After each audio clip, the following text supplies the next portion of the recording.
Dwayne, so they're really making this push, right? Why now is Sabra doing this? Yeah, well, the category is actually exploding. Sabra's had about 400% growth over the last 5 years. So especially in the eastern part of the United States, hummus is really catching on. There's a certain set of folks who want to eat healthier. They're looking for healthy snacks, so they're starting to include hummus in that. And it's catching on other parts of the country as well. Right, and in these commercials that we're looking at, I mean, they're talking about dipping chicken wings, kebabs, chips, of course, into your hummus. They want to make this as popular as chips and salsa on game day. And in fact, Dwayne, explain to us what they're exactly doing with the NFL. Yeah, I was a little surprised myself when I saw them dipping a chicken wing into hummus. I haven't quite seen that out there yet, but that's where they want it to go.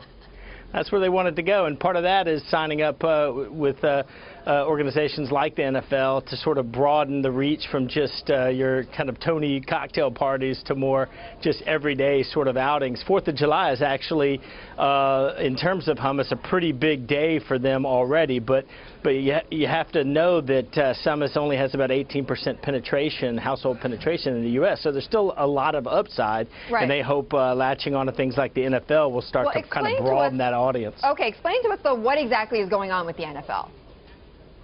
Well, so far they haven't released specific details, so that's going to be coming in the fall. But I do know that there will be some contests and some ways to tie NFL to hummus through online social media-based contests. So that'll be the strategy as we know it so far. Now, Sabra is a joint venture, right, Dwayne, between this company and PepsiCo. So tell me how PepsiCo has been able to, catapult this company further into the American mainstream. Yeah, it's interesting because Kraft and then another joint venture that Nestle's a part of were dominating the market back in 2005, 2006.